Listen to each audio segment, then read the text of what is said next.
நமஸ்காரம். இன்றைக்கி நம்ம பார்க்க போகிறது வந்துட்டு சிம்ம ராசி, காலபுருஷனோட 5ஆம் பாவம்.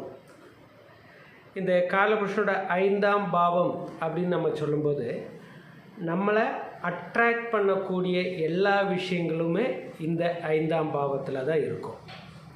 அப்போது நம்ம எல்லா விஷயங்களும் அப்படின்னு சொல்லும்போது நம்ம 5ஆம் பாவம் அப்படின்னு சொல்லும்போது பூர்வ புண்ணியம் அப்படின்னு சொல்லுவோம். உங்களுக்கு அதிர்ஷ்டம் இருக்கா இல்லையா, பூர்வ புண்ணியம் அப்படிங்கிறது இதை பேஸ் பண்ணி தான் இருக்கும்.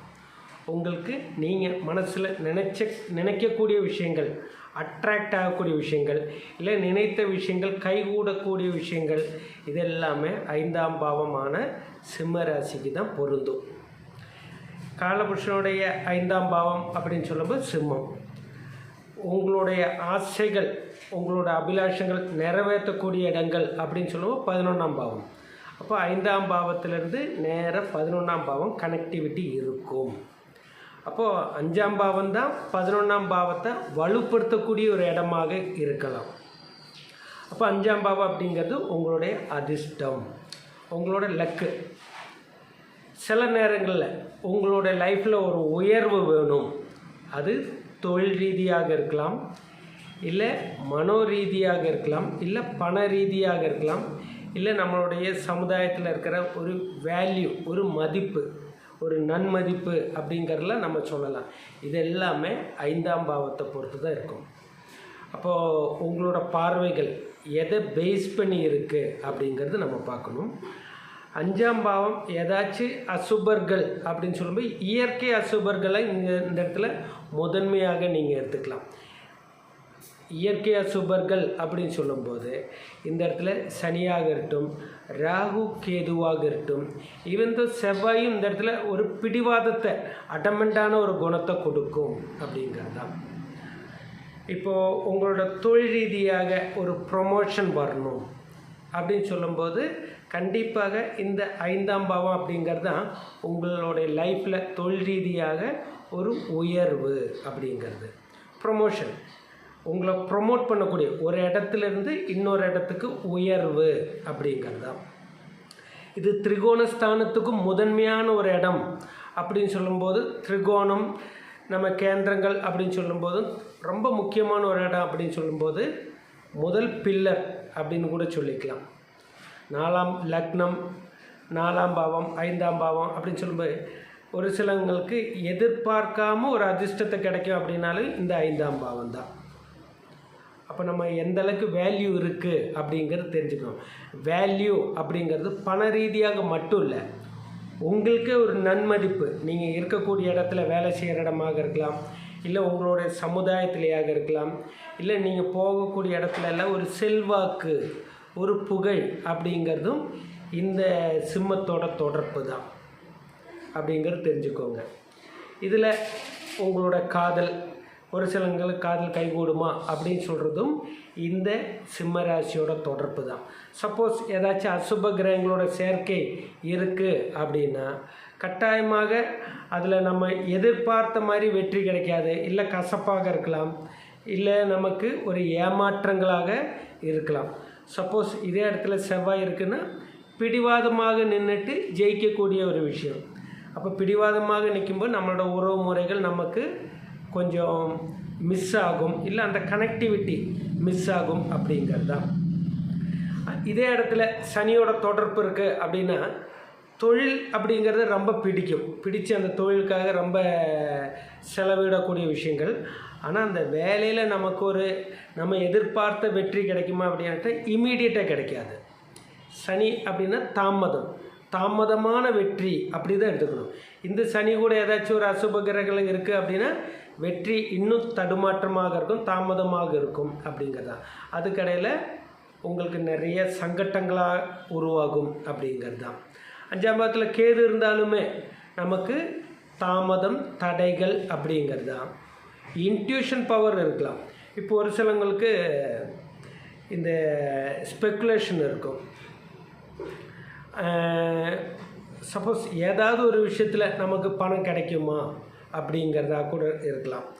இந்த ட்ரேடிங்கில் எல்லாம் நிறைய பேர் எதிர்பார்ப்பாங்க, நமக்கு டக்குன்னு ஏதாச்சும் ஒரு லக் இருக்குமா அப்படின்னா இந்த 5ஆம் பாவம் தான் முதல் அடிப்படையாக இருக்கும். ஏன்னா நம்ம உழைக்காமல், நம்மளோட எஃபோர்ட் இல்லாமல் கிடைக்கக்கூடிய எல்லாமே இந்த இடத்துல சுபகிரகங்களோட தொடர்பு இருக்கணும் அப்படிங்கிறது தான். இதே இடத்துல நம்ம 5ஆம் பாவம் அப்படின்னு சொல்லும்போது நம்மளோட குழந்தைகள் அப்படிங்கிறது நம்ம சொல்லுவோம்.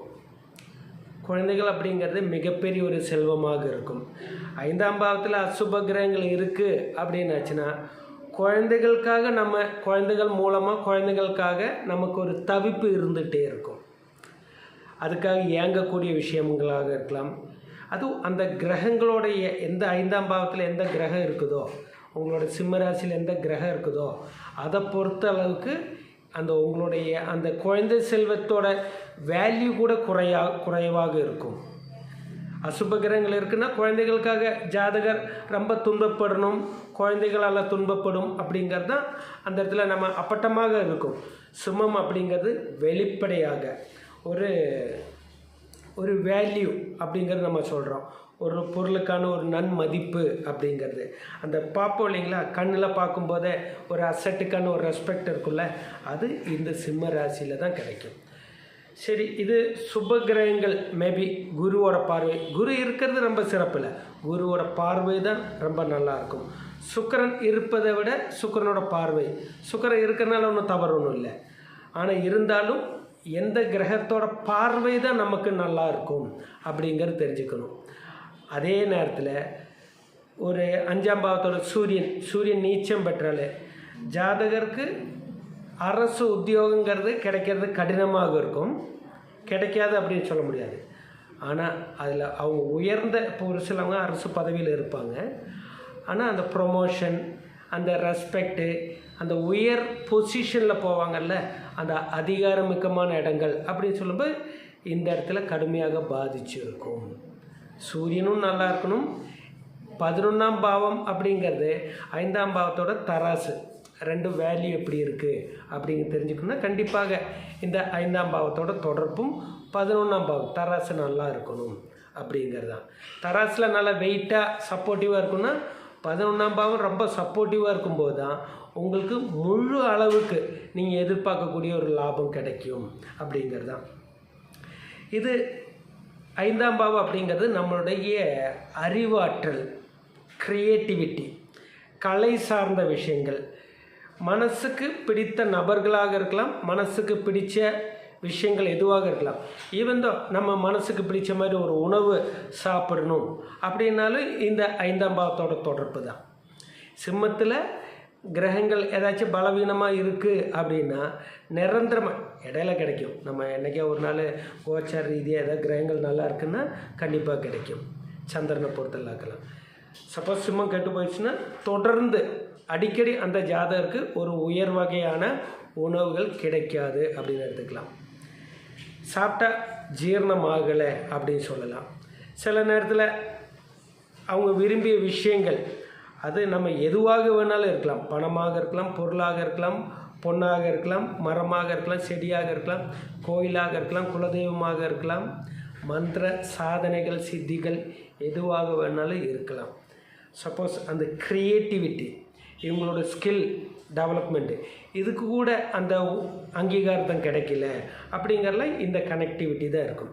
இது நம்ம எப்படி ஆக்டிவேட் பண்ணுறது, எப்படி நம்மளோட டீஆக்டிவேஷன் எப்படி இருக்கும் அப்படிங்கிறது தான். சிம்மம் அப்படின்னு சொல்லும்போது நம்ம பூர்வீகத்துக்கு அடிக்கடி போயிட்டு இருக்கணும். ஒரு சிலங்க சிம்மம் கெட்டு போயிடுச்சுன்னா பூர்வீகம் விலகும் அப்படிங்கிறது தான்.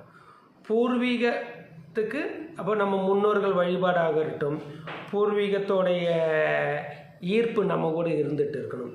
சிம்மத்தில் ஏதாச்சும் சூரியன் கேது கூட ஏதாச்சும் தொடர்பு இருக்குது, அந்த கேது தொடர்பு இருந்தாலுமே முன்னோர்களோட ஆசீர்வாதம் இல்லை அப்படிங்கிறத நம்ம இந்த இடத்துல அப்பட்டமாக இருக்கும். அதெல்லாம் நம்ம ரொம்ப டீப்பாக யோசிக்க வேண்டியதெல்லாம் இல்லை.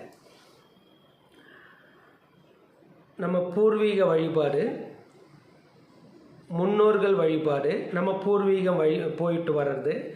சூரியன் அப்படின்னு சொல்லும்போது தந்தை அப்படிங்கிறது தான், மூத்த மகன். நம்ம குழந்தைகளை நம்ம நல்லா பராமரிக்கிறது கூட நமக்கு 5ஆம் பாவம் ஃபேவரபுளாக ஆக்டிவேட் ஆகும். அப்பாட்ட இருந்த ஆசீர்வாதம் வாங்கிறது, பிளெஸ்ஸிங். மனசுக்கு பிடித்த கோயில்கள் ஜோதிடத்தில் ஒரு சிலங்க இந்த கோயில் நல்லாயிருக்கும் அந்த கோயில் நல்லாயிருக்கும் அப்படின்னு அந்த திணிப்பை விட உங்கள் மனசுக்கு அட்ராக்ட் ஆகும், உங்களை அறியாமல் ஒரு ஈர்ப்பு உருவாகும். அந்த மாதிரி நியர்பை கோயிலுக்கு மனசுக்கு இதன் தரக்கூடிய கோயில்களில் போயிட்டு வரும்போது 5ஆம் பாவம் ஆக்டிவேட் ஆகும். உங்களோட குலதெய்வம், ஏதாவது மந்திரங்கள் ஜபம் பண்ணிகிட்டே இருக்கிறது, கலை ரசனைகள் பாட்டு கேட்கறது, ரசிக்கிறது, கலை நிகழ்ச்சிகள் பார்ப்பது, இதெல்லாமே 5ஆம் பாவத்தோட ஒரு ஆக்டிவேஷன் அப்படின்னு எடுத்துக்கலாம். இதுக்கு எதிரான செயல்கள் எல்லாமே மற்றவங்கள புண்படுத்தக்கூடிய, மற்றவங்கள் விரும்பத்தகாத வார்த்தைகள் நம்ம பயன்படுத்தினாலோ, மற்றவங்களோட விருப்பத்துக்கு நம்ம எகெயின்ஸ்டாக இருந்தாலோ, இல்லை நம்ம சிம்ம ராசியை பிறருடைய கிரகங்கள், நம்ம சிம்மம் நல்லா சுபமாக இருக்குது, இன்னொருத்தரோட கிரகத்தில் சனி இருக்குது, இல்லை ராகு இருக்குது, 2 பேரும் சேர்ந்தால் உங்கள் சிம்மம் கெட்டு போகும் அவங்க கூட சேரும்போது. அப்போது அது ஒரு மேக்னெட் அப்படிங்கிறது தெரிஞ்சுக்கோங்க. அப்போது நமக்கு எது நேர்மறையான விஷயங்கள், ஒரு 5ஆம் பாவத்துக்குரிய கோயில் போகிறது, கோயிலில் ஏதாச்சும் உழவார பணிகள் பண்ணுறது, 5ஆம் பாவத்துக்குரிய மரத்தை வளர்த்துறது, செடியை வளர்த்துறது, பூக்களை பார்ப்பது அப்படிங்கிறதெல்லாம் 5ஆம் பாவம் தான். மனசுக்கு பிடித்தமான இடங்கள் அப்படின்னு சொல்லலாம். எந்த பகுதியாக இருந்தாலுமே மனசுக்கு அந்த அமைதி, ரசிக்கக்கூடிய ரசனை அப்படிங்கிறதுமே இந்த 5ஆம் பாவம் தான். 5ஆம் பாவம் கெட்டு போயிடுச்சு அப்படின்னா உங்களால் ரொம்ப ரசிக்க தெரியல, ரசனையற்றவன் அப்படிங்கிறத கூட நம்ம எடுத்துக்கலாம். என்னவா சுக்கிரன் வலுப்பெற்றாலுமே 5ஆம் பாவம் ரொம்ப இருக்கும்போது அந்த கலை ரசனைகள் ரொம்ப அதிகமாக இருக்கும் அப்படிங்கிறது தான். நீங்கள் இது நிறைய ஆய்வு பண்ணி பாருங்கள். அந்தந்த விஷயங்கள் எப்படி நீங்கள் ஆக்டிவேட் பண்ணும், எப்படி டீஆக்டிவேட் பண்ணுறதோ அப்படிங்கிறத அண்டர்ஸ்டாண்ட் பண்ணிக்கோங்க. நம்ம மீண்டும் இதே மாதிரி ஒவ்வொரு வீடியோலையும் உங்களை தொடர்ந்து நம்ம சந்திச்சுட்டே இருப்போம். ஓம் ஸ்ரீ பரமாத்மனே நமஹ.